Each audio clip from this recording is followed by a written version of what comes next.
What's that you're carrying? It's a phone. What kind of phone? It's an Itel smartphone. What? An Itel phone? Yeah, bro. Who is it for? It's for me, actually. I just decided to go for this. Since I needed a second phone to put my Glo SIM card, I decided to go for an Itel smartphone. Yeah, bro.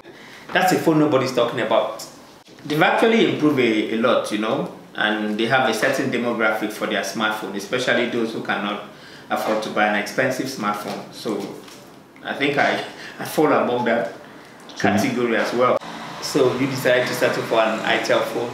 You could not look for a lower Techno or an Infinix smartphone to go for. How much does it retail at? The thing is, there's something you're not getting. You know, an Itel phone comes from the same people who manufactures Techno and Infinix. Who told you that? It's a one family thing, and it's very cheap, 25,000 naira only. That's about $70. Yeah, I don't want to believe that. Come on, this is a phone nobody's talking about. Like, I've never heard any YouTuber, any tech reviewer talked about it before. Nobody has even reviewed the phone before. So what are you telling me? I think I don't need somebody to start talking about the smartphone before I can go make a purchase.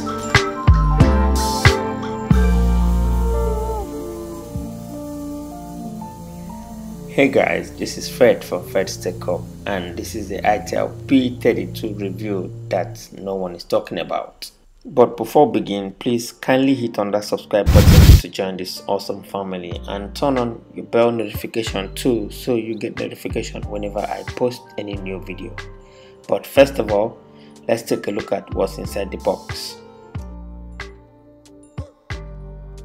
So right inside the box, you get to see all the necessary accessories that do comes with any smartphone that you will buy today in the market, which is the earpiece, the charging cable, which is a micro USB charging cable, and your 5-volt charging brick. And Itel were kind enough to include a pouch right inside the box, so it's a great value for what you're paying for. At 25,000 naira, you have all the basic accessories bundled inside the pack. And lastly, it's a guide on Android 8.1 Oreo Go Edition. So, picking up the smartphone here, you see something that is made entirely out of plastic, and I have to give Itel kudos on their design aesthetics here. It is decent, it feels nice to hold, even though it's plastic, but I really have to respect their choice here. At least it helps keep the price very, very low.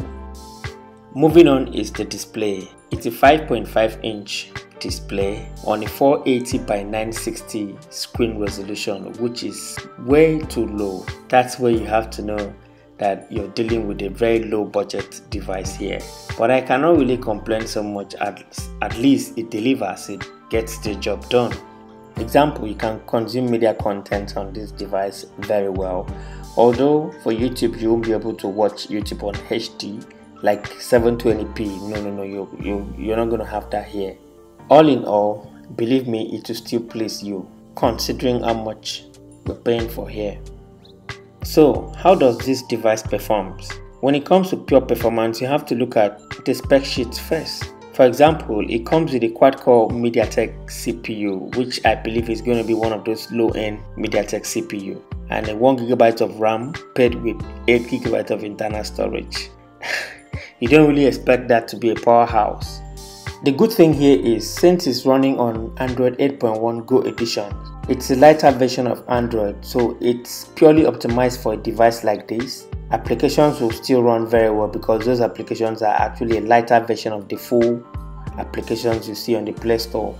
And it doesn't mean everything stays smooth all the time. As a matter of fact, you'll still notice some lag here and there.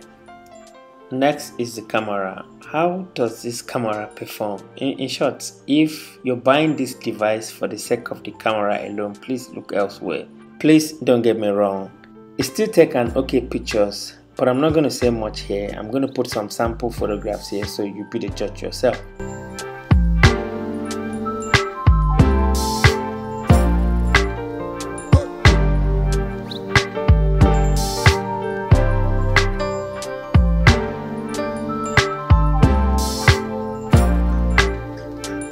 main highlight of this phone is the battery. This phone rocks a 4000 mAh battery, and since it is not pushing so much pixels from the display, and the apps that is actually running on this device is the lighter version of the app, so they don't really take so much from the battery. The battery can last for about 2 days. I believe a device like this is geared towards those who's buying their first smartphone or do not really have much to go for, at least the mid-range version of the smartphone, or as a backup phone, which is actually what I'm going to use it for here. So I strongly recommend the phone, though it has its own drawback. For example, the fingerprint is dead slow, like it's not fast at all. It might be a cheaper version of the CPU that is not really handling most of the tasks properly, but other than that, performance is okay. I can't really complain that much considering how much we're paying for here. Alright guys, that's it for today. Let me know what you think about this device in the comment section below, and let me know what you think about the whole video. And if you like it, give it a thumbs up, and please don't forget to subscribe. And thank you so much for watching, and I'll see you in my next video.